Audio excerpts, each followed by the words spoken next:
"They're going to steal your organs," a woman screams as she runs straight into speeding traffic on a UK motorway.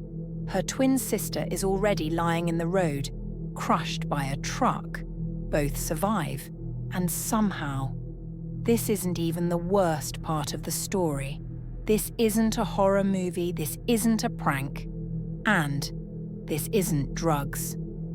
In May 2008, two Swedish twin sisters caused chaos on one of England's busiest motorways, surviving injuries that should have killed them instantly.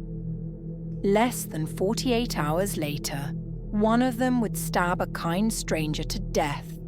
No motive, no substances, no history of violence.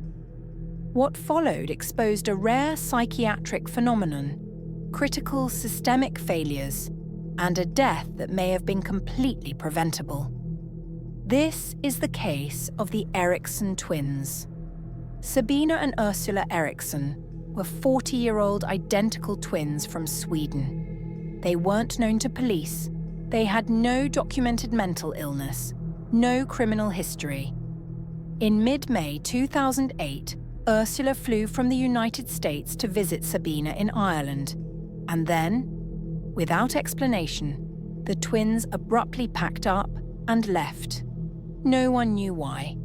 They took a ferry to England and boarded a bus from Liverpool to London. During the ride, other passengers noticed something was off.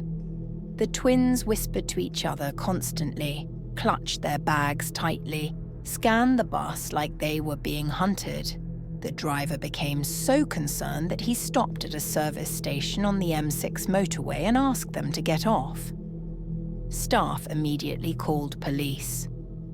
And that call may have been the last chance to stop what came next.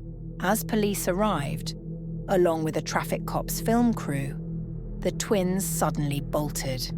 Without warning, they ran straight into live traffic. Ursula was hit head-on by a massive lorry. Her legs were crushed beneath the wheels. Seconds later, Sabina followed, struck by a car at full speed, thrown across the asphalt, knocked unconscious. People screamed. Cars slammed their brakes. Cameras kept rolling. By every medical expectation, both women should have died. But they didn't. Ursula was alive. Sabina woke up 15 minutes later, and that's when things turned terrifying. When paramedics approached, Sabina refused treatment. She began screaming that the police weren't real officers, that they were imposters, that they were trying to harvest her organs. She attacked a female officer, tried to run back into traffic. 6 officers were needed to restrain her. Phones were found smashed in their bags, deliberately destroyed. Despite the violence, despite the paranoia, despite surviving multiple impacts. Sabina was not given a full psychiatric evaluation. Ursula was taken to hospital. Sabina was arrested, and within a day, she would be free. In court, Sabina was charged only with assault and trespassing. She pleaded guilty. The sentence? 1 day in custody, time already served. Less than 48 hours after running into traffic. While clearly delusional, Sabina walked free.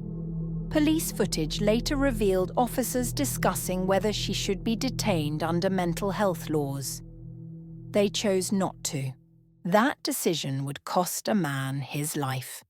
Alone, confused, and carrying her belongings in a clear police bag, Sabina wandered through Stoke-on-Trent. 2 men noticed she was distressed. One of them was Glenn Hollinshead, a 54-year-old retired RAF airman, walking his dog. When Sabina asked about a place to stay, Glenn offered her food and a couch. Just kindness, nothing more. At his home, Sabina acted strangely. She stared out windows, avoided food, claimed cigarettes were poisoned. But she wasn't violent. Glenn's friend left near midnight. Sabina stayed. The next morning, Glenn stepped outside briefly to borrow tea bags from a neighbor. In that moment, Sabina grabbed a kitchen knife. She stabbed him 4 or 5 times. Bleeding out, Glenn staggered to the neighbor's door and said, "She stabbed me." His final words, "Look after my dog for me." He died where he stood. Sabina ran. She hit herself with a hammer, attacked a passing driver, then climbed a bridge over the A50 and jumped 40 feet. She survived again. Toxicology found nothing. No drugs, no alcohol. Psychiatrists later diagnosed the twins with folie à deux, a shared psychotic disorder. One twin develops a delusion. The other absorbs it completely. Ursula was believed to be the primary source, Sabina, the secondary. When separated, the psychosis collapsed. But the damage was done. Officers had recognized the danger. The system didn't act fast enough, and Glenn Hollinshead paid the price. In 2009, Sabina pleaded guilty to manslaughter with diminished responsibility. She was sentenced to 5 years. Released in 2011.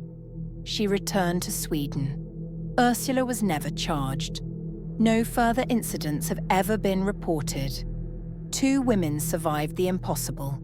1 man didn't. And this case remains one of the most disturbing examples of how doing nothing can be just as deadly as doing the wrong thing.